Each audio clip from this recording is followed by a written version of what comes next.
chien. Yes. Gima dwa wacho ni by elections osetimore to kanyalo paro maber pok aneno ma apart from Olkalau to gi a few MCA positions ma opposition no nicho win, the majority of it, almost 80% or 90% of the by-elections posetimore, the broad-based team mostly win. Either it was ODM or UDA. In almost all the elective positions, mag bunge to mag MCA, mancho also timore. Koro miyo okaparni it's as a result of panic.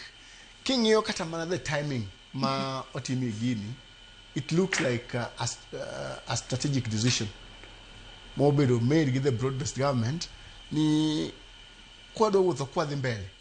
Wabedo piny kata mana mumwacho ni yiero kata de ka chako wuoth nyage kuongi winjire paradi. Mane gima burani aparo ni intend to do. To in any country in the world, niti a hype around opposition. To ena liet machalo liet chieng mok inyal keto mated kuon majicham. Ena liet kamano, and it's all over the world. Omiyo ka ineno a lot of noise around the opposition, that is fine, and that is what makes the politics of the country move on. Joyce, gik moko ariyo wuok paro